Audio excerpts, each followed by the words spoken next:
Well, they can't hear us. Okay, but they'll now because I didn't have the mute off. Okay, here we are. You should be able to hear us now. Well, they can't hear us. Okay, but Yep, they'll now there because we I go. didn't have the mute off. Okay. Always. Yeah, you wouldn't want to hear us talk about you before we get on.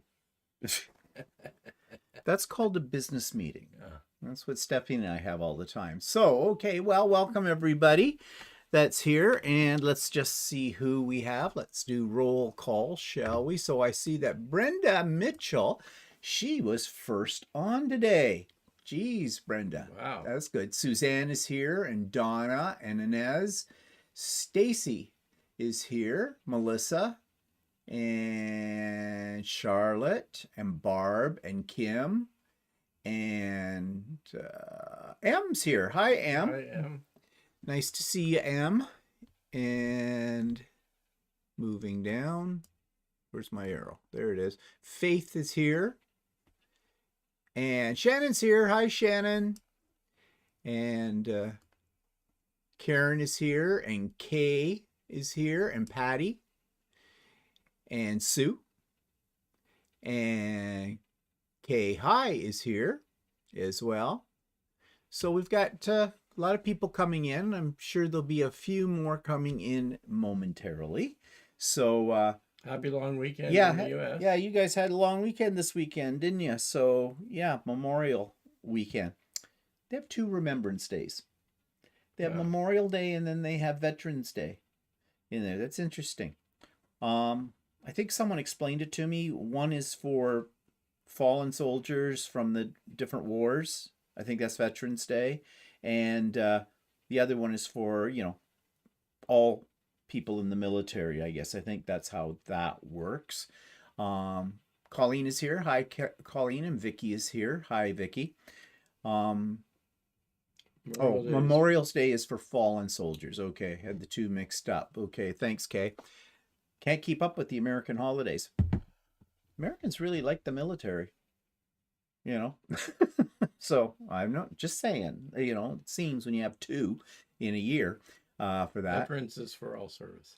Memorial for soldiers died in the service. Veterans for all service. Oh, okay. Okay, that's good to know. Armed Forces Day is for those who currently serve. Okay, and so is that a different day? Is that a different day or is that Veterans Day? Now I'm getting really confused with it. So it's kind of easier when we have one day and lump it all together, kind of a thing. It keeps it straight for us. Cases, they are different days. Okay, so there are 3 days that you have, and are they all holidays? Memorial Day, Veterans Day, and then Armed Forces Day? Now you have 3? Okay. Not much of a military country, is it? Yeah, okay. Well, I'm not going to get into that because that's not today's topic. But anyways, I hope you all had a good long weekend. Melissa is here from Kyle, Saskatchewan. Hopefully last day of seeding. Okay. Wheat here. Oh, yeah, okay. Wheat farmer. So, yep. Hard work. I remember my father used to talk about it wasn't wheat, though. It used to be haying. They called it haying. And ask Philip about the 25th of April. Isn't that Anzac Day or something?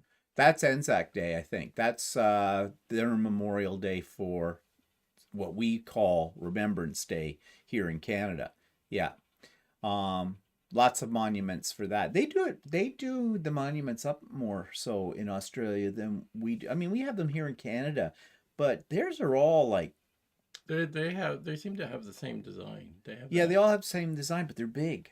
Yeah. They're big. Like, what we have are just basically what we call the cenotaphs, which are a monument, but these are like big structures in Australia around there. Sherry is here. Hello, Sherry from Montana. So anyways, Ines, we noticed, said that Newfoundland right now it's 5 degrees C. Well, so where she is, according to my thing, it says it's 11. But... Oh, okay. She must be someplace a little colder out there. Here it's balmy 22. It's very pleasant. Yeah. With it's around the same temperature as Brisbane.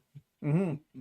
Brisbane's 23 supposedly during the day and 13 at night. Yeah, 22 during the day and 10 at night. Well, Philippa said the other day she's just freezing to death. She had to put on an extra sweater and put more blankets and I'm on the wearing bed. shorts and short sleeves. Yeah, I know, for us, yeah. But I guess, well, they're used to really hot weather in their summer. Yeah. So I guess to them that's really quite cold. Well, they dropped from around high 30s down to So low 20s. wanted to ask Philippa what temperature if during the summer they have air conditioning. I'm assuming they have air conditioning. Yeah. What temperature they set the inside of their house at? Oh, that's true. Yeah. Do they set it real chilly or what? I don't know. Inez says she's in the east and it's cold. Usually west is warmer. Okay, so more out towards the ocean, I guess, where she is. Melissa says it's 34 C in Georgia. Well, yeah. You'd expect the southern United States to be warm. I guess in the southern United States too, in the last few days or that, been having, or in the Midwest anyways, been having a lot of really bad tornadoes from what we have heard with that. So hope nobody on here has been caught up in one of those. But anyways, I guess is this tornado season? I guess it's tornado season. I guess. I think so. Out of that. I think they can occur, well, anytime during summer. Yeah. More so than any other time. Well, I guess it must have. With thunderstorms. Yeah. So associated with thunderstorms, yeah. I think. Inez says 2 minutes from the ocean. I see it from my window. Okay, so she's way out. Icy water temperature. Yeah. Kim says Halifax is 13. So I guess the East Coast is a little bit chillier than here in Ontario. Yeah. So in southern Canada. Yeah, well, yeah, true. We are in the southern part of we're not the most southern of Canada. The most southern of Canada is what? Windsor? Windsor, I think. I guess Windsor. Would Vancouver be considered even further south? No, I don't think so. I think it's more north, I think. Yeah. If you look at it. Jeannie's here. Hi, Jeannie. Yep. So anyways, a few of you we saw yesterday. Actually saw quite a few yesterday on the pop-up sew day. Walter was able to grace us with his presence. It wasn't originally planned that way, but he decided to come to the light side and not go to the dark side. Yeah, I was gonna go to the sew day, but then I got a note later the day before. Was it the day before? Yeah. I guess they had to pack up early because I guess something was going on at the place that they were having the sew day, and so they said they usually go to 5, and they said they were going to go at 3, so that means you had to pack up at about 2:30 or something, and they don't get started till about 10, well 11, because there's an hour of chatter before and so that didn't leave a lot of time. And the other thing is I wanted to get a bag done. I was leaving it the last minute, of course. A bag done for a lady. I was debating whether they're doing it or not. That is retiring on Tuesday, or I'm going to the retirement on Tuesday. So I decided that I'd make a bag for it. So I was trying to imitate your facial expressions, but I can't do it as well. I need to do it on the embroidery. I was doing some embroidery. And I didn't want to drag the embroidery machine to the club. Not only that, they don't have really good tables; they bounce. And the embroidery machine, how the table bounces? The embroidery machine would bounce on the table. Right? And I don't. You dry your fingernails with it. Yeah. And then they have to take all my thread with me, right? And no. And since I didn't have them all picked out yet, I didn't want to have to drag like 175 threads. I had one design had 21 threads, and the other one I'm not sure. I think they both had about 21 different thread changes. Okay, that doesn't equal 175. No, I know, but if I don't pick the right colors, like even halfway through when one of the designs, the colors that I picked, I decided to change my mind on it. So. Oh, okay. He have something to show you about that. Maybe you should show it right now. Yeah, okay. So since we're talking about it's a retirement, so I picked a couple of designs. I'm going to do just a regular tote bag, And this is one design that I got. It's a chick on a raft. I thought it was a sloth. You saw. Well, Well, then when I saw the feet, why do you do the feet in yellow? well, I guess I should have. It was supposed to be green, so I left them as green. Have you ever seen a chicken with green feet? Well, it doesn't matter. Have you ever seen a brown one lounging on a raft? Because it's a sloth. No. No. And then I did a couple of gnomes. Oh, we can't go wrong with gnomes. Yeah, relaxing by the pool or whatever. Relaxing, but no. If gnomes get wet, do they? No, that's gremlins. So they don't explode. Well, look very nice. Are you gonna? Why'd you do two? One for the front, one for the back. Oh, okay. The bag. Yeah, I know it's a bag. I thought. Bags have two sides. Why? Well, yeah, but you usually only see one side when you're carrying it. No one sees. Yeah, well, I like Okay, fine, whatever. doing one for the front. Well, you're just fancy. You are. You're very bougie. Bougie. Oh, that. But anyways, yeah. And Ez likes them. Melissa likes them. I added the wording on the bottom. The worst one I saw, it was a guy lounging. And I thought, well, that's why I changed it to a chick, because I thought the guy lounging wasn't really appropriate to give to a woman, right? No, but a chicken with green feet, yeah. Yeah. That looks like a sloth. Okay. And so I said, and it said on it, airplane mode at the bottom, meaning that he was waiting for the airplane. Yeah. So I thought, well, I'll change that to retirement mode. Yeah, because she might not get airplane mode. Yeah. Who knows? Well, everybody's loving them as well. Let's see, backing up here. Hi, Sue. Hello, Designing Jay. Who else came in that I didn't say hello? Teresa. Delmarie. Delmarie says they're very whimsical. Yes, they are. They're fun. Oh, I'm sure she'll enjoy those like that. Fun, yeah. What are you putting in the bag? What? I'm putting what? I'm not sure yet. Why? Oh, well, I just wondered what. Or are you just giving her the bag? I'm giving her a bag, and then I'm giving her a card with a gift card in it. Oh, gift card from where? Oh, no, I'm debating LCBO or Tim Hortons. I'm not sure. Oh. Better LCBO Yeah. than Tim Hortons. Unless she's one of the people that's taking the Kool-Aid. I don't know. I think she's addicted. more of a drinker than so she's a okay, lush. Anyways, let's just Sherry Cook is here. Hello, Sherry. I saw that Sue said that we've had lots of storms in the area of central Missouri today. No tornado warnings yet. Well, that's good. That's good. And Elsa's here. Hi, Elsa.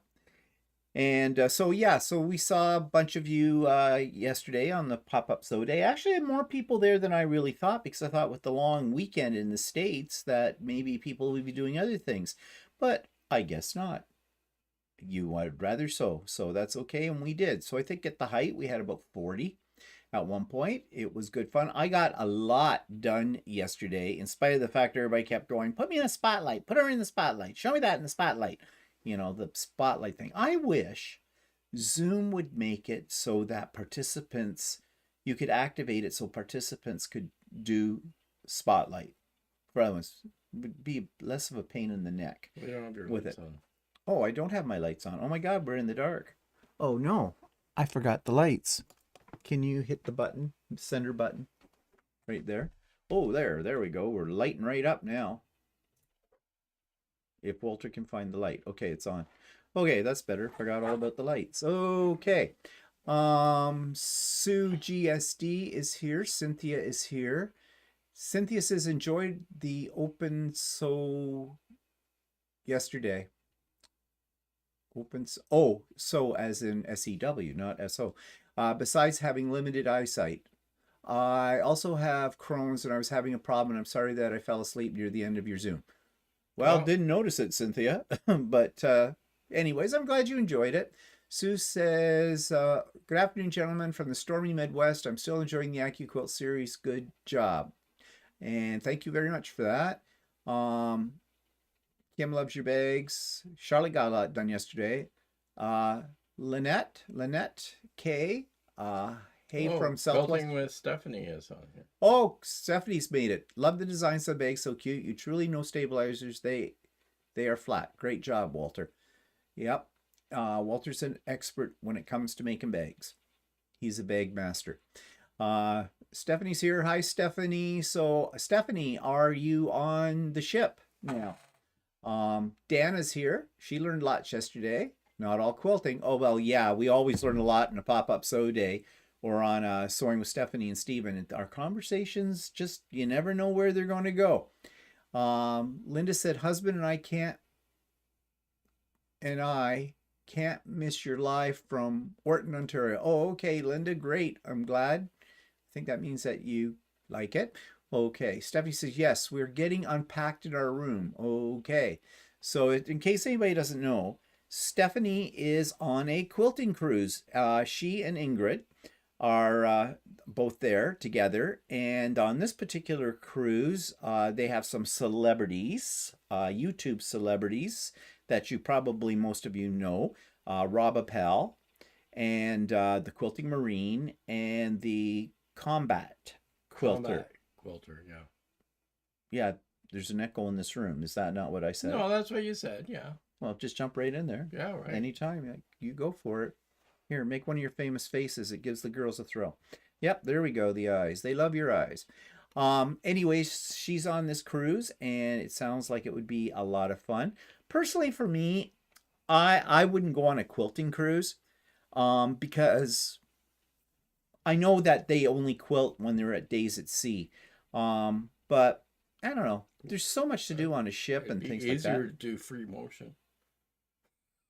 As the ship is really rough sea, yeah. Oh, look at that. Yeah, that would be fun. Yeah, but anyways, I'm sure you're gonna have a great time. Teresa says, I wouldn't know about fish farts without pop-up sew days. Yes, just one of the many little trivia things that we learned on different pop-up sew days.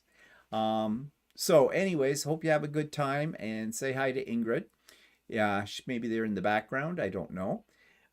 So anyways, speaking of the pop-up sew day again, coming back to that, I think everybody had a good time. If you are somebody that has never been on one of our pop-up sew days, they're a free event. I have 1 or 2 each month. I don't know when the next one's going to be. Haven't planned it yet. It'll be sometime in June for sure. And someone said yesterday, well, can we have one every Saturday? And I went, yeah. Stephanie's already into the sauce. Ingrid Days High. Oh, Ingrid Days High. Okay, you girls are already at the bar. Says hi. Who? It's supposed to be says hi. Yeah, I get that. Oh, okay. I thought the water's really rough while they're in port, or we've had a couple of little bubbly pops in there. But whatever. Well, that's what a cruise is for. To have a good time. So, have a good time. To hell with spelling. Anyways, like I said, pop-up sew days, I usually have 1 or 2 a month. I usually put the notice of them a few days before and a link. They're Zoom, they're private. We do not do a YouTube live with those. They are not recorded. So there you go. And you just come and you work on whatever you want and come and go as you please. We usually get them started about 8 a.m. and end around 5 p.m. Eastern time. And they're on Saturdays. They're always on a Saturday. And the reason they're always on a Saturday, actually, is because when I originally thought of the idea of doing pop-up sew days, I was just going to throw them anywhere within the week. But I had several people said, they wish they could come to one, but if it's during the week, they can't because they had jobs. Go figure that. Really? I thought everybody was retired, but I guess not. So I thought, well, okay, I'll put them on a Saturday, and then those people that couldn't make it during the week would be able to make it on a weekend. So anyways, it was a good turnout. We had a good time, and I got a lot of things done too, and I'm going to show you what those things are up here. I just switch my camera. So of course you know that Stephanie and I have been running a sew along with the Churchill block from the book by Doug Lico called Tabletastic 2. And it's a book of blocks that he has designed them to be table runners, but I'm taking mine and making it into a quilt. Now this is the top, but I haven't got it quilted yet. In fact, I'm hoping this week to get it on Lucy. I cleaned Lucy all up today. She's a good girl. She's nice and clean. and everything. And I'm hoping to get her on there, or this on to her tomorrow, and start quilting it. So there's that. And then this one I've had laying around for a while waiting to be quilted on Lucy. It's called the Diamond Trip. It's a free pattern from Jordan Fabrics. It's a Donna Jordan pattern.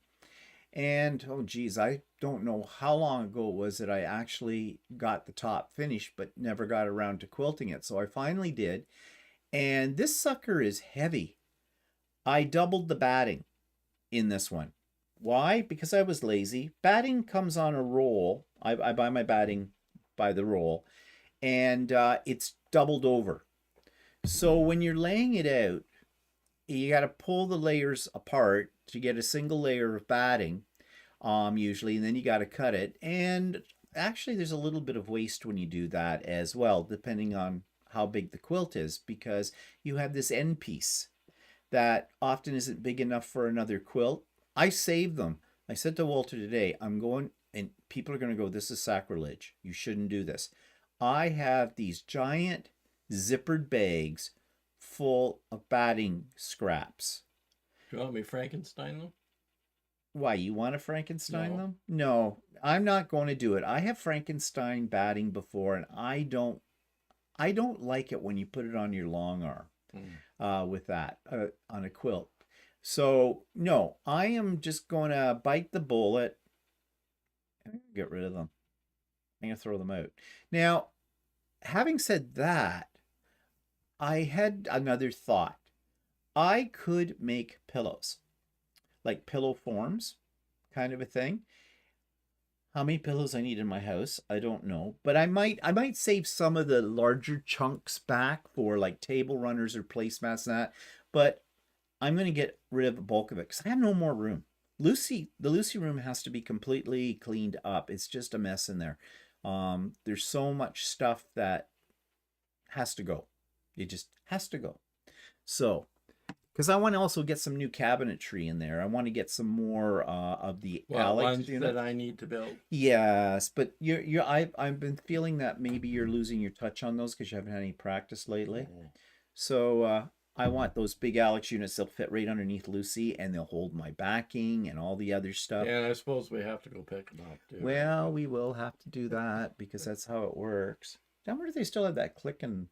Yeah, I don't know if they do. If they do, I'd like to use that because that is nice. Yeah, because that was very good. We'll have to during look into COVID, they had click and collect or something like this, and you just arrived, you had your order number, and then they brought it out to you. So yeah, it was good because then you didn't have to go through the maze. No, we didn't. Yeah, you didn't have to go through the whole IKEA maze. Although you can make a shortcut. Yeah, I know. They have a shortcut there that you can get down the other. But then when I go to IKEA too, I like to look around. Yeah, because I like that unless stuff. we just go and look around. We can look around, or what we can do too is we can get it. We get them to bring it out to the car, and then we just park and go in the store. True. With that too. So, can your car handle 3 of these? Probably. Because that's what I'm buying is 3. Anyways, we'll see. But I got to make room for them yet. Can we handle 3? Dragging them into the house? Well, oh yeah. Forgot about that. 2 old men with IKEA flat packs trying to get them downstairs. Oh, we really need to have strong young men in the neighborhood that'll work for $1. Whatever. Okay, there's one other thing though I finished, and this is going to be a gift, and I'm really happy with the way it turned out. This actually, Nancy, who's a regular on Sewing with Stephanie and Steven, she was working on one of these. It's a design by Juju. It's an in the hoop applique project, and I really liked it when I saw hers, so I decided to buy the pattern and make one as well. And this is going to be a gift for a couple of friends of ours that we're probably going to see next month or so as well. And I like it. I think it turned out quite nice with it. And the secret to making good joins on an in the hoop, because each of one of those, there's 5 panels in this, 2 with the bird on it and then the ones in the middle, and you have to join them on your sewing machine. And the trick is you got to know where to place your needle, how to line them up. If you don't line them up properly, you will see a stitching line that the computer, or not the computer, the machine embroiderer embroidery machine. That's the word I want. Get it in the right order. Try again. The embroidery machine, so you don't see them. But then, of course, there is a backing to this, and there is batting in this as well. Is that Battleizer that you Yeah, I use Battleizer. I love Battleizer for these kind of projects. Battleizer, if you don't know what Battleizer is, we talked about it actually yesterday at Pop-Up because a few people didn't know what I meant by Battleizer. It's just a very dense batting that is not really thick, but it's almost has the consistency of like a stabilizer, like something like soft and stable. I thought Battleizer was supposedly a type of stabilizer. Well, it could be. If you read the description, it says it's batting and stabilizer together. Well, yeah, I guess. But anyways, I always use it on things like placemats and table runners. And sometimes I'll use it on wall hangings as well. It's washable. I mean, you can throw it in your washing machine if you wish, but I like it better because if you want something like a table runner, you want it to lay flat on a table. If you're going to put something on it, you don't want it, to tip all over. So it works really well with that. It's not an inexpensive product. I buy a... Do you know that 30 big roll? Yeah. 30 what? I think it's a 30 yard. 30 yards, or is it? No, maybe it's only 15. I think it's 15. 15 yards, and it's 24 inches wide, and it cost me about $100. Although it does go a long way with it, but I always have it on hand. I buy it from Monfil. They're the best price. But anyways, yeah, I think it turned out quite nice, and it's better than the one that I originally made for them. I wasn't happy with that one. Also, the design of it really is not their style either. It was a little whimsical, and yeah, they have more of an old lady style. Yeah, they have an old lady style. Yeah. Well, they collect Victorian antiques. What can I say? Well, they say they collect them. Bill does. Maybe. I don't think Mark collects them. No, Mark doesn't care about them at all. But anyways, so yeah, so I got a lot done, and I got working on my Australian quilt as well, which I'm not going to show you that at the moment with it. But yeah, I got ahead of everything. So let's go up here and just see what people were saying. Well, we couldn't see the chat because we're showing those pictures. Yeah, let's back up. Okay, that was fish farts. Stephanie said not yet, but coming soon, meaning she hasn't had a drink yet. Oh, yeah. And Shannon says, Stephen, that's amazing. Thank you, Shannon. Delmar says it's very pretty. And yep, they both turned out great. And thank you, Kay. Very interesting strip quilt. Oh, Delmarie says that's the one. Actually, that's made with the jelly roll. And it was a jelly roll I'd had around here for a long, long time. And when I saw this pattern on Donna Jordan's, I thought, yeah, that's a good way to use up the jelly roll. I don't know if they call that a jelly roll race or something like that. Yeah, it's a great way if you've got a jelly roll or you got strips, 2.5-inch strips, because that's all it is. It's 2.5 strips. You sew together. So it goes together pretty fast. It just took me a long time to get it onto Lucy. Elsa loves your embroidery. Can Walter use the batting in his bags? No. Why not? Because I don't use batting in my bags. Actually, the only thing I do use fusible fleece on one layer. But I don't always use it either. But you could use Battleizer in a bag. I could, yeah, but I don't. It's kind of expensive. No, but he's not talking about Battleizer. They're talking about your leftover batting from. Use bag. No, I don't like using batting in bags either. I use a fusible fleece that's really thin, but I only use it on one of the layers. Most of the stuff I use is SF101 and Decker Bond. Yeah, Decker Bond. And then there's the one by Bags by Annie called Soft and Stable, which isn't really that easy to get in our area. I do have some of it. It's very nice product, but it's kind of on the pricey side too. So you save that for really special bags. Or if you're making a more elaborate, like a messenger bag or a purse-like bag or something like that, like one of those projects by Annie, which are a I little mean, bit I more used elaborate. some of it to replace this, replace the insulation in our hot tub. Uh, Oh, the batting, you mean? Yeah. yeah. Yeah, so there it is. Keeps the mice nice and warm. Um, oh, there it is. We can put a little sign out. Can mice read? Free nesting material. Yeah, yeah. Put some out for the chipmunks to use as nesting Oh material. yeah, well, and they would too, little buggers. With it. I like a stiff bag. I was waiting for that. Okay. There we go. Okay. Technically, Or an old bag, right? yeah, whatever.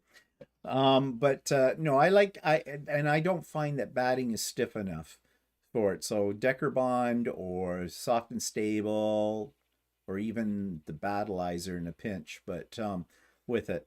But you can use batting in a bag if you want. I suppose, yeah. It I mean, depends. I haven't. I haven't really thought about that. I don't know.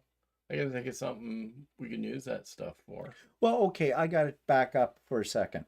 I have made bags with batting in them because what I often do is I will put on Lucy a huge piece of fabric and I'll layer it with a backing fabric and batting and then the top fabric. What about those those bags by is it Juju or I can't remember. Yeah, They have those designs bags by Juju. designs by Juju where Yeah, they have those bags that they sew panels. yeah. Could you use that as put the batting and stuff like Yeah, that? you could. You can use batting for a bag. But what I was saying before you rudely interrupted me was that I put fabric and everything, a sandwich on Lucy. I pick a pattern, let Lucy do her thing all over it. Then I cut those up Oh into yeah. panels for my bag, and they have batting. And then I put them on the embroidery machine, and I will embroider over top of the quilting that I've done on it, and they hold up fine. That's how I made all those bags that I took with us to Georgia for Stephanie's retreat that way. And they work fine for that. But they're still not as stiff as if you use like Deco Bond or Soft and Stable or something like that. So, but it's a quick way to make a bag. If you have to make a lot of bags and you're Yeah. not as particular about the Yeah, I gotta branch detail. out and make some more different bags. Yeah, well, yeah, you should really do it because we need bags for Georgia. Yeah, that's true. Again, I have nothing to put them in. I don't know if I'll have time. Yeah, I gotta get going with some of that Yeah, stuff. and we know how that always works out for you. Yeah. Dalmarie says I Frankenbat for table runners and placemat bat. Yeah, I've done that with it too Yeah, but you because said you were using the what do you call it? The battleizer for that because you like them to be live flat. well, yeah, but if I don't care, if it's just going to be a hostess gift that I don't care Yeah. about them, I can never. No, not really. Yeah, I will. But I have done Franken batting for some projects Well, so I'll before. set it aside. Set how much of it? Yeah, you have lots of Oh, it. well, you've seen those giant bags Oh in yeah, there. okay. Those are all full of batting. Yeah, that's what I mean. There's going to be a lot of fluff when I pull them out of that to decide what I'm going to Mm. keep or whatever. Um, Too bad you aren't a member of a guild. You could just. I know. Yeah, well, and that's what a lot of people do with it too. A lot of the charity quilts that the guilds make, they will Frankenbat with it too, because I have a thing against that though. Charity quilts. I hate it when people say, "Oh Cheap well, out. it's just going to be a charity quilt, so it doesn't Yeah, I matter." know, I know. Well, God, I think it does I matter. think it matters. I mean, we have too many people that are already cast offs in our society. So what? We throw them our cast off stuff, kind of a thing. Maybe it doesn't matter to them, but I think, if you're going to do something, you should treat them like nicer people. Like, well, not saying that they're not nice people, those are but treat them like a human being and don't give them a piece of shit. They already have enough shit in their lives. Inez says, open the boxes, take a piece at a time. That's how I get heavy things from my car. Yeah, we could do it that way too. Kathy says, hello everyone. Oh, hello Kathy. Shall Regina, Saskatchewan this afternoon. Dal Marie says, our IKEA will not put the items in your trunk. You have to do it yourself. That was such Yeah. yeah. Yeah, actually, well, even if we do the click and collect, they'll bring it to your car, but you still have to put it in your Yeah, car. you still have to put it in your car. I mean, we can lift them. Like, I mean, it's not. Yeah. It is a bit of a task, but yeah. It's just that we got to take them downstairs. But well, it's all fun and games until someone breaks a hip. So, you know. Oh, Shirley's here. Hi, Shirley. And thank you for the kind comments about our creations. Old people shouldn't be buying IKEA. Yeah, probably not. Melissa says, I can't believe you got the runner down already. Done already. I'm thinking about buying it. Fabulous. Do you use stabilizer as well as the battleizer in table runners? No. I always use battleizer in table runners with it. You could use stabilizer. It's going to make your table runner or placemat really stiff. So you're using the battleizer as a stabilizer, right? Yes. Yeah. Okay. Yeah. Yeah. Yeah. Well, actually. Oh, wait. No, wait. Okay. I'm confused. I see now what you mean. Like said, no, I still use no-show mesh when I'm doing the panels and battleizer, because it does call in the pattern for you to use like they tell you use batting in the instructions. I use battleizer, but you need to have something to hold on to, like, I'm not explaining this well. Something in your hoop? Yeah, you got to have something in your hoop. Now, you could just stick battleizer in your hoop, but I don't know how that would affect your stitches. Well, actually, if you listen to the description of battleizer, they say that battleizer is batting and stabilizer together. But it's still not quite the same as using, so I use both. Okay. I use a no-show mesh stabilizer on the bottom. I use battleizer on top of that, and then my fabric goes over top of that for the actual stitching, and that seems to work pretty good. So McCain McGowan says battleizer from Montville.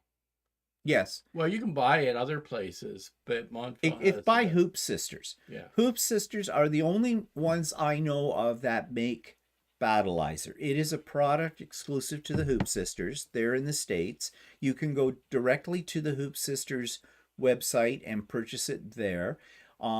If you're an American. If you're Canadian, you can too, but the exchange rate and the shipping is going to kill you. So that's why Montville, which is in Quebec, montville.ca, you've heard us talk about it many times before. They have it at a good price. If you buy over $100 worth of stuff from their site, shipping is free and shipping is fast. It usually comes within 2-3 days from Quebec, at least to us in Ontario. I'm not sure what it's like in the rest of Canada, since Quebec's right next door to us, kind of a thing. And that's where you can get it. But I have not seen it available in other places. Now, Amazon might have it, because Amazon does carry some things from Montville, and they might carry some things from Hoop Sisters. So it might be on Amazon as well.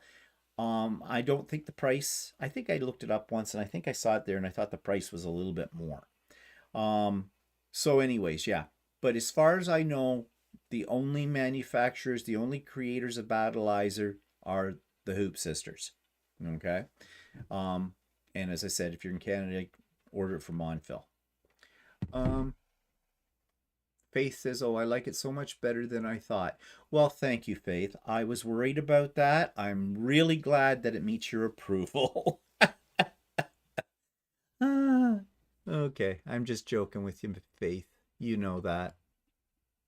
What are other people saying here?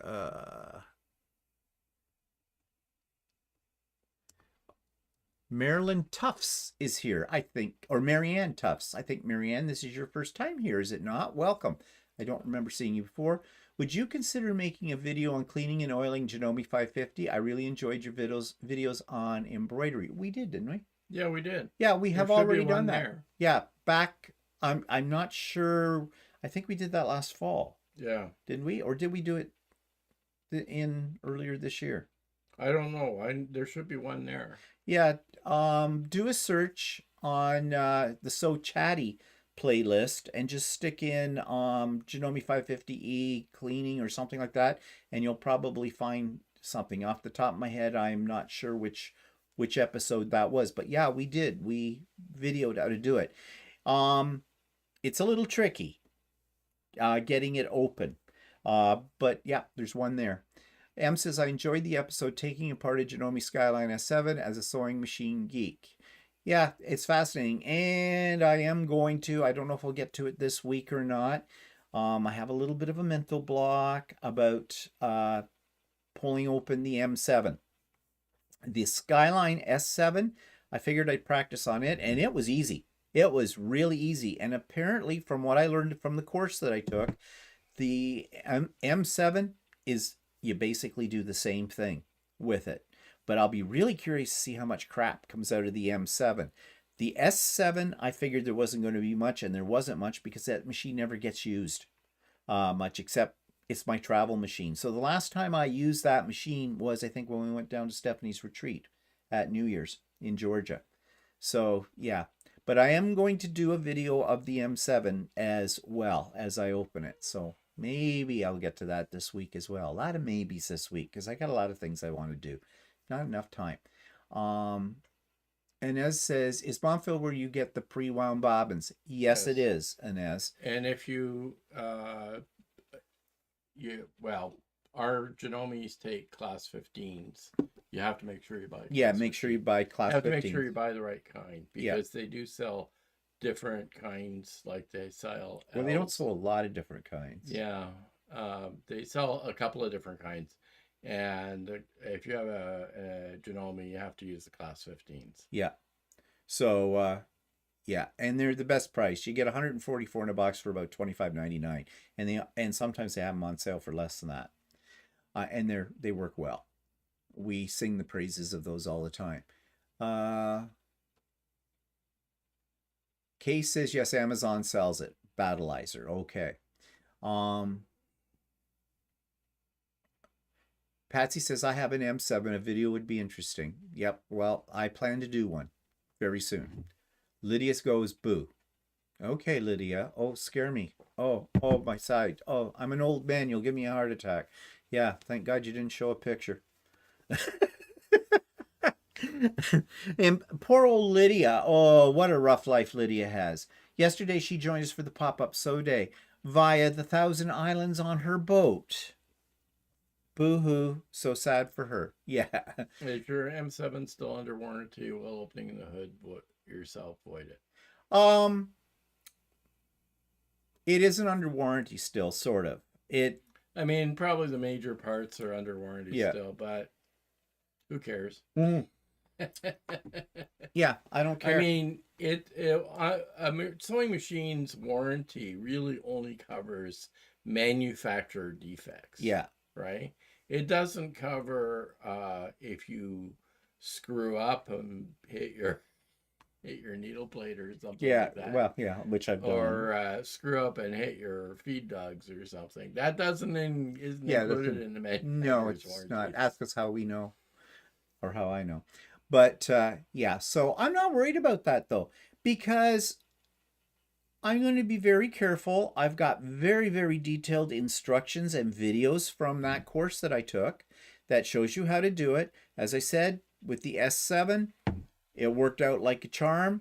The M7 is supposed to be pretty much the same way. And actually on the Janome machines, the Andy, who from Sew Doc Academy, where I took the course, she says the Janomes are one of the easiest machines to get into. You don't have to take the front and back covers off. All you have to do is take off the bottom cover and the side cover by the flywheel. That's it. And that was really easy. And that gives you access to everything that you need to have access to when it comes to doing a deep cleaning and for greasing and oiling. And you don't even have to oil them inside. The only place you put oil in a Janome M7 is underneath the bobbin on the wick in the bobbin case. That's it. All of the things in there are pre-lubricated, and she said if you try to add sewing machine oil to those parts, it will corrupt the type of oil that they use in those, and that can cause you problems. So she says don't do it. And a technician, when you take it in, they're doing exactly the same procedure that they charge you $100 to $120 for when you're there. Yeah, like, I mean, I think if you look at Janome boasts that they have like a 25-year warranty, but that's only on basically the mechanics. Yeah. And maybe possibly the motor. I don't know. I would think that you would find that there isn't that much that's still covered. Patsy asks, I've had my M7 since 2020. How long does the warranty last? Yours is up. At least, except for what Walter says. There are some parts on it that they warrant for longer than, I think, 5 years is the max. I doubt that taking the bottom off your machine and looking at it, it's going to really do a lot to the warranty. So, I mean, I don't recommend you try this without, you take a risk in for yourself. Like, don't try this at home. Well, yeah, you can try it at home. I'll show you what I do, but I take no responsibility for what you do with your machine, okay? If you are not comfortable doing this, then you take it to a technician. If you're worried about it, you don't want to attempt this on your own or whatever. If I screw up the machine, worst case scenario, I'll take it in and get it repaired, or I'll buy a new one. So, yeah, like that. But I'm not going to screw it up, okay?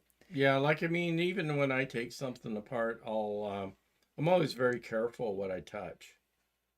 Inside, there's things about a machine, even if I knew how to take it apart, I probably wouldn't take it apart, right? Because you don't want to play around. Because I don't want to screw up the electronics. And even this thing that you were taking, they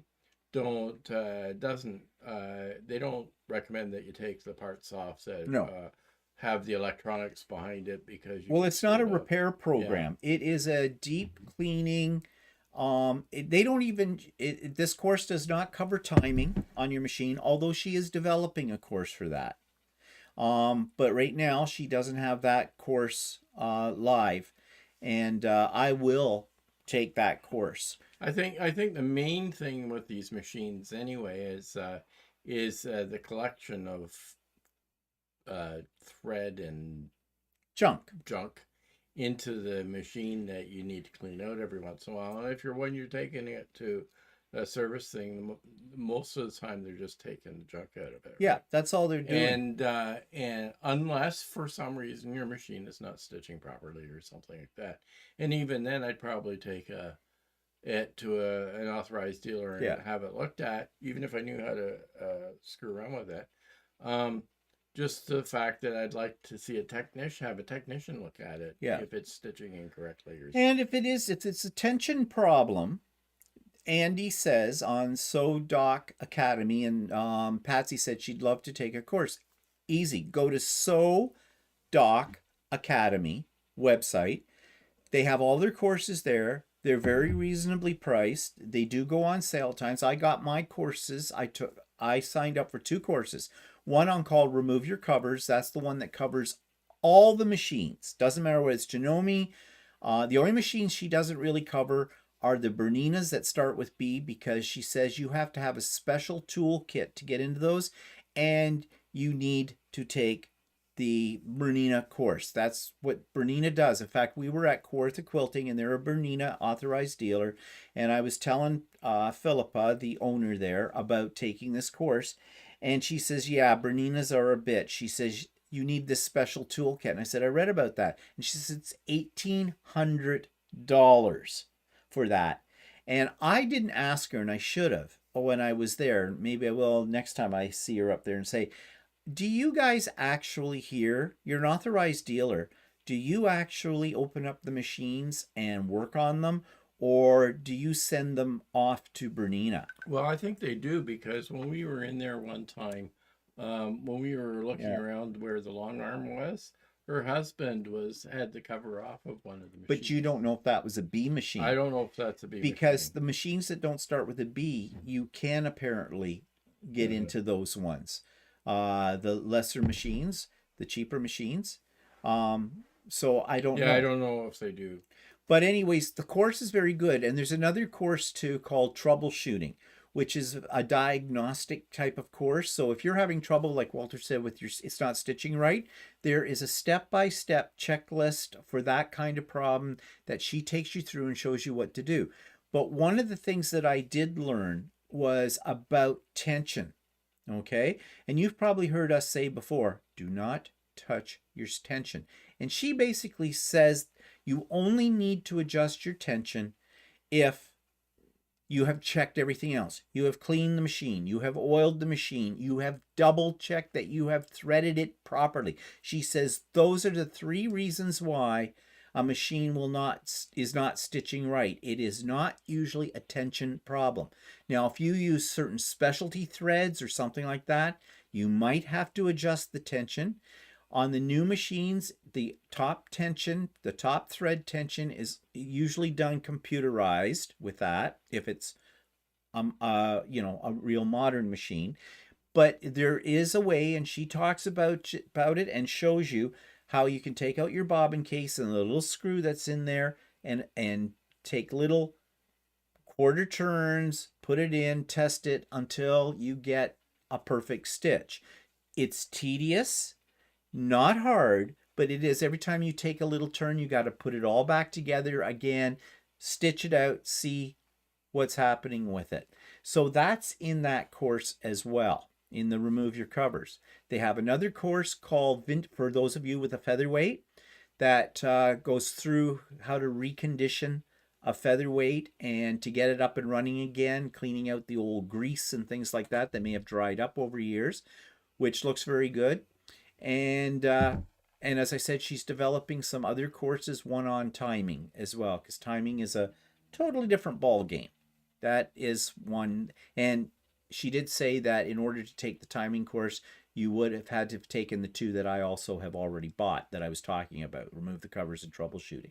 So I will sign up for that course when it becomes available. She's an excellent instructor. The courses are excellent. She shows you everything through video and pictures all the way through. It's very, very good.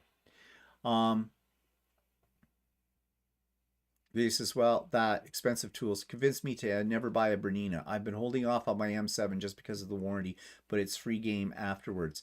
Yeah, I don't think it's going to be hard. Not based on the S7, so, but I will video it each way through. Am says he opened up a Bernina 1000 series mechanical machine once. Trust me, don't want to do that. Yeah, the Berninas have a lot of things that make it really tight to get in, is from what I understand from this course that I took with it. But anyways, yeah, it's just kind of interesting to know this, because I learned a lot from this course, and not just about cleaning my machine, but how they work. You know, they're not that complex, you know. And dirt, fuzz is your worst enemy in them, because it gets caught in the gears and things like that because of the grease. It sticks to them. It causes them to bunch up. She had pictures showing machines that she's been doing this for 13 years. She showed some machines that came in that had never, ever, ever been cleaned out, and oh, you wouldn't believe this stuff. So I'm really interested when I open my M7, because it has not been professionally serviced in about 2 years or so, and I sew every day. I mean, I keep what you can keep clean without taking it apart, but I know there's stuff down inside. So this is going to be interesting. But as I said, I will do a video of that. Patsy says, are the repair courses live or taped? They are taped and recorded, and there's both a combination of text and video. And once you've signed up for the courses, you have them for life, and anything she adds to any of the courses is free. too. Also, they offer a consultation service if you've taken one of the courses and you having a problem. You're trying to open up your machine, or you get inside your machine and you're not sure about something. She says just take some pictures of it, explain the problem you're having, and she creates a personalized set of handouts for you for that machine, showing you what to do with it, and sends that back to you via email. She does them as a PDF. Also, if it's a machine she doesn't have on her list, and she has pretty much every machine out there, all brands in that, but any machine she doesn't have a video about, she says she will create for you a personalized thing and probably post it on the website as well. So she's very good. She's very good. Somebody says, Jackie says, DVD Stitch Art, do you have a link for her classes? It's just Sewdoc, SEWDOC Academy, all one word.com. Okay, so just plug that in and you'll find it. And it's all laid out right there, what the courses are, how much they cost, what's involved in them, and everything like that. Okay, so anyways, we get talking a lot about sewing machine repairs and stuff like that. So some announcements, what's coming up. Sewing with Stephanie and Steven. We won't have Stephanie on Wednesday for it because, Oh, so it'll be a fun day. Stephanie will be allowed to slap you the next time she sees you. For that, I'm not getting involved. Nope. You make your bed, you lie in it. Yep. And I can tell you, Stephanie can probably pack a wallop. So, yep. I mean, she has 4 children, So, anyways, just saying. So, yeah, so that's Wednesday as usual. Starts at 9 a.m., runs till 4. All are welcome. Link is in the show notes of all my videos, okay, including this one today when it goes up for rebroadcast. I think Stephanie, if she can, she said she'd make a little candid appearance as well, depending on connections. And is her name Stephen when she logs? They don't know what we're talking. Only a few know about that incident, so we're not getting into that one. The Churchill block sew along that Stephanie have doing, there'll be a new video up for steps 6 and 7, I believe it was, that we just recorded before Stephanie went off on the cruise, and that goes up on Thursday, if you're following along with that. We had a great pop-up sew day as well. It was lots of fun. We got lots done. Another one will come up sometime in June, maybe in a couple of weeks' time, and we're almost in June already. Crepes. So Walter's been busy, though, besides doing his shirts and doing his bags and that. He's been growing grass. I mean the green stuff that you mow, not the stuff you smoke.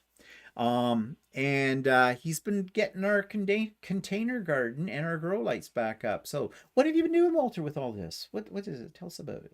What have you got out on the container? Peppers, and we got peppers tomatoes and lettuce and onions, radishes. Did you plant those radishes? Yeah, I did. Oh, okay. Well, I put them in the under the grow lights to get them to sprout. Okay.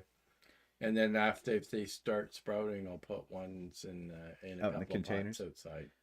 And we have basil. Yeah. And we have a variety of different lettuces and a cucumber. I bought a cucumber plant. I know they spread out, but I've never grown one. So, do I have any bag videos? No, I don't have any bag videos. Well, not many you can put on publicly. No, I took a pattern that I made. I went to I'm not doing anything. The bags that I make are pretty much all the same, right? And I went to a class a few years ago that I made sort of like a purse type bag.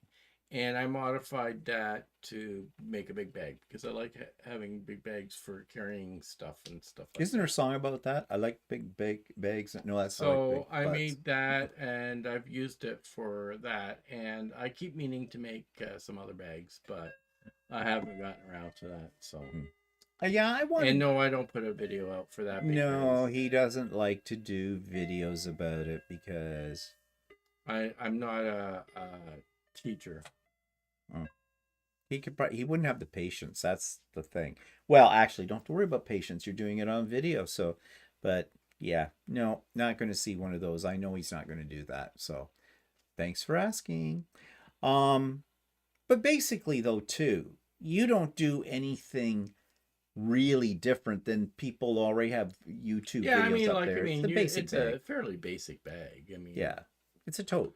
it's a tote. Yeah. Yeah, I mean, he does some little finer customized features, like he puts a fancy little border around that looks sort of like piping, but it's not piping, and then his, of course, his embroidery and all that kind of stuff in them.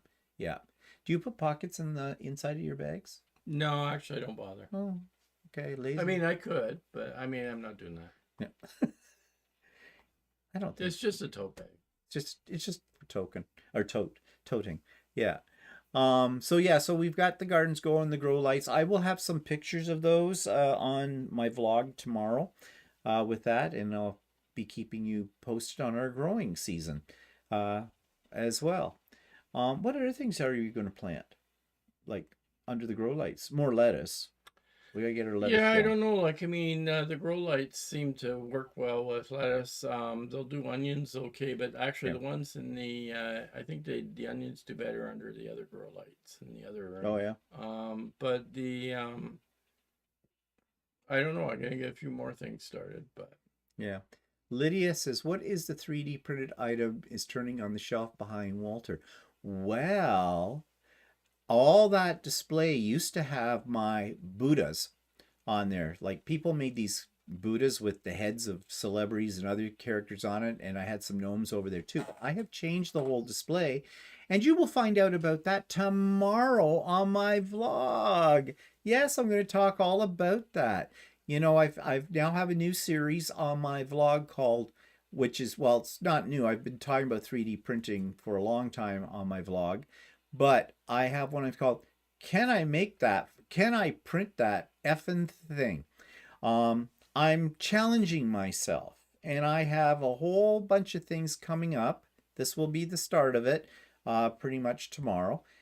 Things that, well, I was able to print some very elaborate things and more. So I am challenging myself with these now, trying to move a little bit away from the trinkets.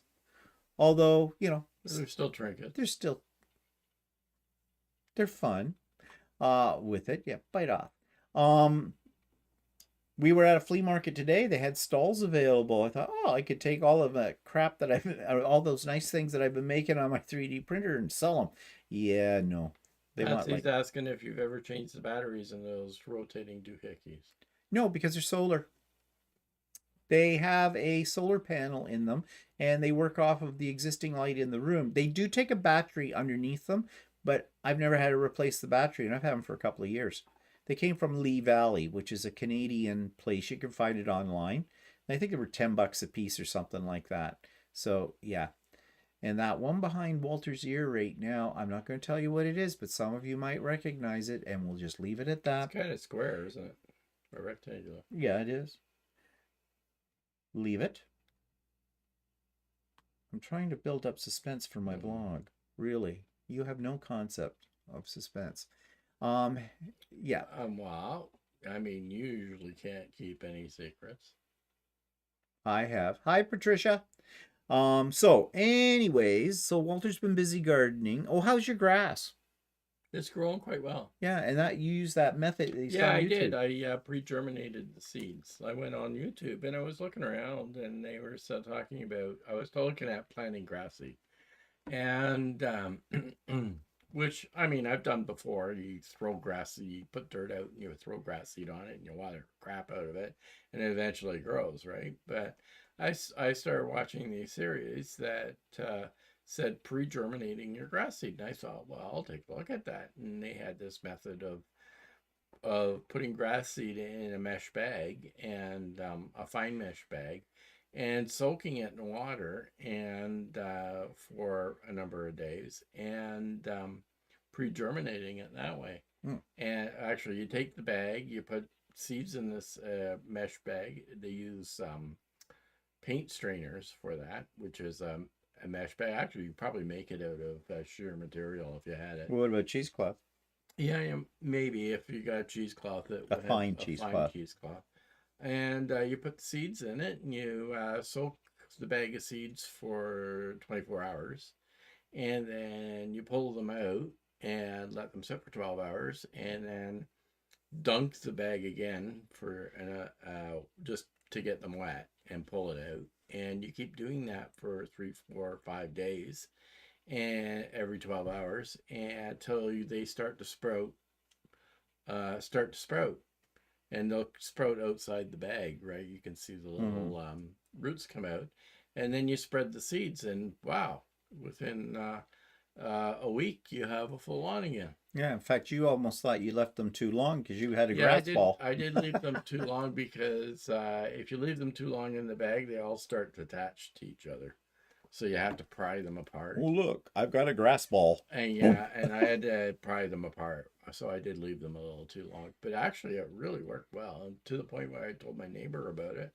And he's going to do it because his complaint is that it takes too long for the grass seeds to germinate when you're... Yeah, well, grass won't grow if you watch it. Yeah. Kind of a thing. So Walter's very happy with his grass project. So and I'll do it again. I think it works really good. And plus you get more of the seeds. More of the seeds actually grow, yeah. Which is good because the thicker your lawn, the less weeds you have. And here in Ontario, we basically have nothing we can do to kill the damn weeds because we can't use chemicals on our lawns. It's against the law. And all that organic crap, it doesn't work. Or, or running out with your vinegar bottle and spraying the dandelion. The reason I was doing this reseeding because how do you distribute this spout? Well, I had to pull it apart and I mixed it with dirt and put it out on the lawn. But in most of the videos are American, and if you get it while they're just beginning to sprout, which mine had already sprouted a little too much, I had to pull them apart and throw them in the mix in the dirt. If you get it before they've completely sprouted, you can mix it with some dirt and distribute it with your grass spreader or whatever, right? They use a special fertilizer that's only available in the U.S. Oh, it figures, yeah. But I can't remember the name of it now. Weed killer's available in the U.S. too. Milliform or something. I can't remember the name of it. Metaform? No, I don't know. I can't remember. You can watch. There's tons of YouTube videos on pre-germinating grass seed, and I suggest you'll watch one of them. Jackie says, sounds like growing experiments at the schools, doing kindergarten with baggies, paper towel, and beans and water. Spreading the beans. But you're doing it with a big bag of grass seed. But and actually, same it principle. works really well. It's kind of the same principle, actually, if you think about it. Works really well. I never really thought about doing it until I saw these videos. And well, he was happy as a pig and you know what about this when his grass took. And so it looks very nice out there now.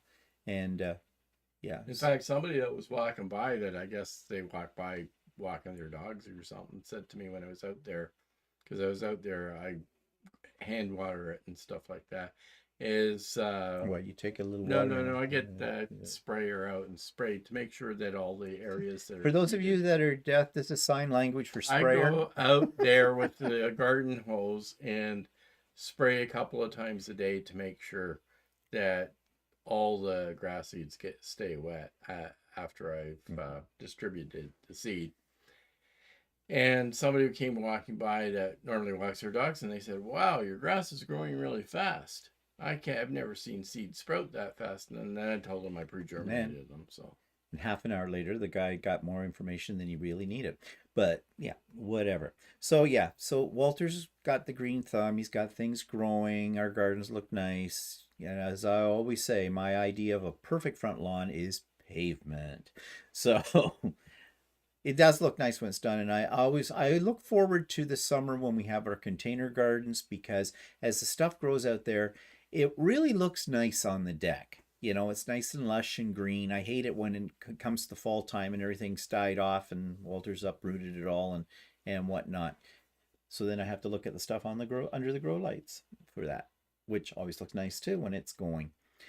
But it's kind of nice growing the stuff in the Yeah. pots on the deck and stuff like that because you're growing it yourself. You know what additives you've added, if And any. it's nice to go out there when you want to make a salad, and I could just trim things out of there, and it tastes different. It tastes better, I think, because well, it's not processed. Even the ones that are grown inside taste good. Yeah, it tastes good too. So yeah, once you grow your own lettuce, whether you do it on grow lights or out, in your garden or something like that, you don't want the stuff in the grocery store anymore. You don't.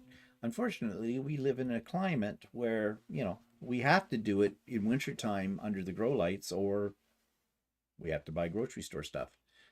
Okay, Vicky, see you later.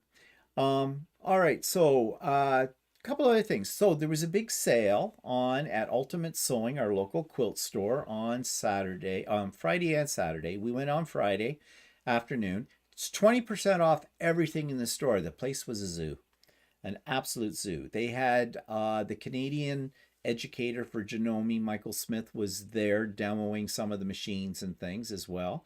And yeah, we bought a few things, and I'm going to show you what I bought on Idiot Quilter on Tuesday when that goes up.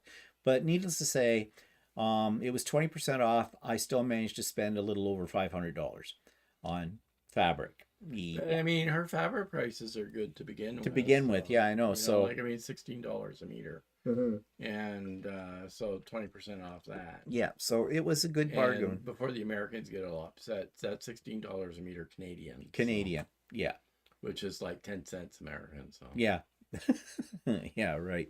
So, anyways, as I said, I will show all of that on Tuesday on the Idiot Quilter. So. You may have heard me discuss before some problems I had with two of my main sewing features here, not my sewing machines. My first problem was with my sewing chair, which is an Aero chair. They are pretty expensive sewing chairs. I think it cost me a little over $400. Now they range anywhere between $400, I'm talking Canadian, to about 600 and something, which I can't figure out because they're all the same chair, just with a different covering. And the covering is just quilting cotton, and there lies the rub. And the rub is your legs rubbing on, Walter's sitting on my chair right now, actually. Your legs rubbing, just normal wear and tear on the seat, on the padding. What are you doing? Showing your seat? Showing the chair. Okay. Now, this has nothing wrong with it right now, but you'll notice it doesn't match the backing because I recovered it. Because it wore right in here and to the point where the fabric was gone and you could see the foam that's inside. It's not that exciting a chair. No, it's not. Actually, it's a little overpriced for what it is. Although it is a comfortable chair. I do like it. But I was a little ticked off at that because I've had that chair about 3 years, maybe. I don't know. Now, yeah, I use it every day. I think they kind of figured that you're not going to use it every day. Well, they're crazy. Yeah. They don't know anything about quilters. We quilt all the time. But anyway, so it's normal. Yeah, right. It's normal wear and tear, okay? But the thing is, it's quilting cotton that they covered it with. They didn't cover it in upholstery fabric. If it had been covered in upholstery fabric, it would stand up better. So I wrote to them and told them all of this. And I said I was a little ticked off, and I didn't know what they would do. Well, I got a message 2 days later back from their warranty person, I think she is. And she apologized for, the problem I had with the chair and everything. And she said, can you send me a picture of what the problem is? And can you send me your shipping address? So I did. And she wrote back and said, thank you for that. She says, we're going to send you, no expense to you, a replacement back of the chair and a placement seat. Just tell us which design you want. Now, she did recommend that the solid color ones were a heavier fabric on them than the ones with the patterns on them. So I ordered they call it Duchess Blue, I think, or whatever. You're a Duchess? I'm a Duchess. Well, some people think I'm a princess, so whatever. So that's what I said. So they're shipping it out to me. I won't immediately necessarily replace what's on here now because I already recovered this chair. Although I noticed that when you held it Well, you up, gotta it's a little saggy. It's saggy at the front. Well, I may have to put another stable in it. I don't know. May I You don't. didn't do a good job. Oh, screw off. Bite me. I didn't hear you volunteering to do it. Well, I would have done it if you asked me to. All right. But when it would have been done. Yeah, well, That's another story. Anyway, so we'll see when that comes. So that was a good outcome from that. So you see, the squeaky wheel gets the oil, okay? And after all, Arrow's products have a very good reputation for being good quality. And that's why I said in my thing, so I was disappointed in this. And, well, they're standing behind their product, okay? Good customer service. So that always impresses me if you get good customer service. So although their chairs are expensive, the customer service is good. The other problem I had this week was with my Accuquilt Go Big. Now, on So Chatty, we've been doing a series on that, and I've been singing the praises of it, and I still am. But this particular machine, maybe I got the lemon, but I've had a problem with it, with the power connection with it, and Zach at Quilter Quilting. Yeah, like it started off, the first machine you had, this is the second machine you've had, right? This is the second machine. The first machine he had a problem with the power cord where you put it in and it didn't fit properly. It doesn't, the power adapter plug, it's the ones that have one end has a little barrel and there's a hole in it and it goes into a little pin and they connect, okay? Like that. Well, anyways, you know what I mean. So, it was tight. This isn't getting any better, is it? No, it was tight. Very, very tight. To the point where you had to really push on it to get it to go in the hole. This is really bad now. Get your minds out of the gutter, and he's already there. So, anyways, in order to get it to connect, you had to wiggle it around a little bit. And I was very careful with doing that. Well, anyways, it broke off. The pin inside broke off. So you're screwed. So we took it back and Zach looked at it and he says, there's nothing holding this on. No wonder. And he says, it is too tight. So he just gave me a brand new machine to replace it, which was great. Now, at that point in time, too, it was still under warranty as well. You only had it for a couple of months or something. Yeah. And I don't abuse my toys, okay? I look after them very, very well. So, next time, problem happened again on the new machine. Took it back to Zach. This time, Zach decided, okay, he was going to open it up and look at it, and he thought that he could get a pin that would fit properly, because he said it is wrong, and he was telling, I think he's reported this back to Accuquilt. He's an authorized dealer. I'm not absolutely sure. I did suggest he do that. That's what he said. He said that they had reported the problem, and he was able to get a little board that had a proper pin on it. Yeah. And put it into the machine. And he secured it by adding... he reinforced the connection, because there's a lot of wear and tear if you're unplugging it, plugging it in all the time. That part needs to be very, very secure. And he did. He epoxied it and did some stuff with it and the whole bit. He had to do a little bit of soldering as well, because to put this new piece onto the circuit board that was there. And it's been working fine. And I'm still very, very careful when I plug it in and the whole bit. Well, the other day, I tried to turn on the machine. Nothing. I looked at the power brick, checked my outlets, everything. Power seemed to be going into the power brick, and you put a voltmeter on it or something. Yeah, I checked. He had the power brick, and he said, well, I wonder if it's the brick that is gone, right?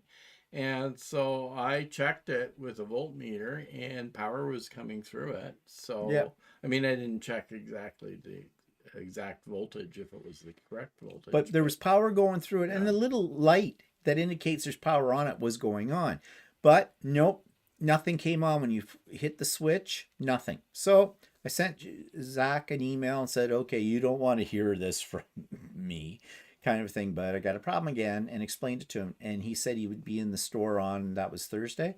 I think. And so we went up to Quilter Quilting, and he yanked it apart while we were there looking at it. And he said, you know, maybe it's my soldering. I don't know. But he says the brick is fine because he had another brick, power brick, and plugged it in, and nope, same thing, no power and everything like that. So he was looking at it. But, you know, he's trying to kind of see if he could fix it. And I'm standing there, and it's like you don't want someone looking over your shoulder when you're trying to screw around with something like that. So I said to him, look, Zach, I'm in no rush. I have the one that my other one, my manual one. I said, so, you know, I'm just going to leave it with you and at your leisure when it's convenient for you. Because I knew he was working on something else. He was working on one of their long arms, getting that fixed or something like that. And I said, just give me a call and let me know whether or not, you know, you're able to fix it or you have to send it to Accuquilt or whatever, and we'll deal with everything then. And he said, okay, that's great. So we'll see. So I know Zach will look after me. Quilter Quilting's customer service is excellent. You've heard me talk about them before. So yeah. So, but I mean, Accuquilt. Oh, yeah, like I don't know if there's I've looked online and I haven't seen anybody else really complaining about it No. online. So I don't know if they're taking care of their customers at Accuquilt head office or what. If there's a problem or if you just got the one bad one. Well, you know, it runs in my family. We always used to buy lemons all the time. Yeah, from things. But see, the problem for us is, which is not as big a problem maybe for Americans, is Accuquilt is in Omaha, isn't it? Nebraska? Nebraska, yeah. Yeah, well, that's Omaha, Nebraska. Yeah, I think it was Omaha that Omaha is not a yeah. state, it's a city. No, I know that. I'm not sure you did. Yeah. But anyways, so for me to ship it back to Accuquilt, get them to fix it back, it could be a year later. Well, not only that, if they charge us for shipping back, Yeah. it'll be really expensive because I've looked at ordering from them directly and I have done it. But if I get Accuquilt to ship directly to us, it's really expensive. So I did it through a third party cross border pickup, which they almost lost one of my orders one time, which so I decided not to go through them again. But so it doesn't work for us very well to ship to Accuquilt directly. Yeah.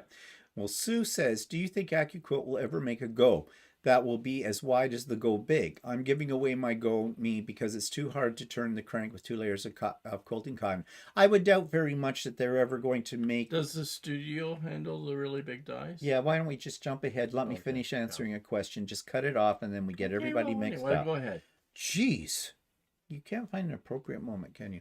Okay. So back to this. No, I do not think they will make one of the a Go that will handle as wide as the Go Big. And here's why. Why would they?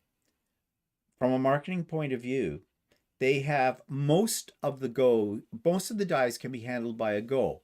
But there are some that are a little bigger, like the double wedding ring one and a few other ones that only the Go Big can handle. So they're not going to make one, especially if you're saying, like you were saying, yours is a manual, it's got a crank. They only have the one electric, the Go Big. So I doubt very much. I don't think, I mean, they want you to buy the Go Big in that case because it's more expensive. It makes them more money as well, handles more dies. It would, yeah, they wouldn't have two that can handle the same size. It wouldn't make sense market-wise. But Sue also said, the reason I ask is I've had my Go since it came out, about 16 hours with no problem whatsoever. Well, you want to know something? I think, first of all, when you electrify a piece of equipment, you're in a whole new ball game in terms of what could possibly happen.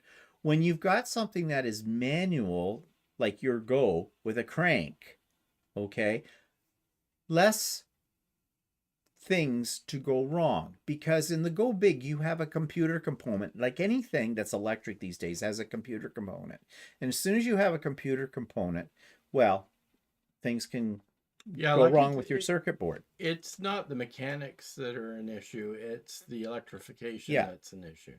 That's the issue with the whole thing. Sorry, I meant 16 years. Oh, okay, that's different. I was going to think, so only 16 hours? Yeah, 16 years. No, I think Yeah, it's because you've got a crank. you've got a crank. Yeah. So that's what it is. But I know what you mean, that it's hard to turn the crank. Like, if you've got any arthritis or any problems with your hands or wrists or stuff like that, yeah, it is tough with the crank, with it. But no, I don't think they'll go that route at all. So we'll see what happens. I'll keep you abreast of the whole situation to let you know. But, the whole thing too is you've got to be your own advocate. You can't take no for an answer. These things cost. The Aero chair, the Accuquilt, they're expensive. They're expensive and they have not been abused. So we'll see what happens with Accuquilt. I'm just so glad that I have Quilter Quilting because, like I said, a dealer is important. You've heard us say that about sewing machines, but anytime you're buying anything that's expensive, you want to buy it from someone who's an authorized dealer and has good customer service. Because it's too easy for a lot of these companies just to turn around and say, well, you bought it, too bad for you. Oh, we'll just ship it back to the company and see what they say. And they're passing the buck and you could be without whatever your product is for weeks, months, years in some cases, depending on the company and where they're located. So yeah. Jackie says Accuquilt shipping charges are so expensive. I ordered dyes from a store in Pennsylvania, cost less to ship to Arizona than what Yeah, Accuquilt's well, charging. Jackie, there is, if you buy a certain amount of products from Accuquilt, in price wise, they do offer you free shipping, but you have to buy a certain amount of And money. you have to buy it's fairly high. When I bought it directly from the store and I did it through a cross-border pickup, which I did, I ordered enough product that I got free shipping, and they'll do it to the contiguous United States, meaning that they only charge you if you're in Alaska or Hawaii or whatever. Yeah. But for us so as you Canadians, might look into that how much they would charge you for free shipping. They often have a really good sale on if you do it that way. Yeah. So yeah. Also, their dyes are heavy. So that has a bearing on shipping costs as well, too. So yeah. Faces Sue, can you trade hers in for the electric one? That's what I did. They gave me $230. Okay, there's an idea. Yeah. Yeah, I didn't know that they took trade-ins, but that's all right. They gave you $230. That's okay. Jackie says, I never buy enough at one time to get free shipping. Yeah, that's... Yeah, like I was buying $600 worth of product when I got free shipping. But we were going through a cross-border pickup, and they'll charge us $20. Plus, we still have to pay duty to get it across the border. And it was working out better for us price-wise than buying from a Canadian supplier. But really, we were only saving about 10 or 15%. And I said it's just, they almost lost my order one time, and I said it's not worth going through that route. Yeah. And I buy all my dyes from Quilter Quilting. They have them all. And they often have a sale. Now, of course, their sales are dictated to them by Accuquilt. Mm-hmm. And I think Sue, who said it? Sue says, in my opinion, they were made much better when they were first made. Well, they have Accuquilt, from what I have heard, Accuquilt was sold to someone else who took it over. And I've heard mixed feelings about that. I've heard that their customer service was bad by the original owners, and now it's better, but I've heard both. So I don't know. This is all a test rate here on so many levels. But anyways, we'll see. I'll keep you posted about it. But you can sit and you can bitch about these products that you spent a lot of money on.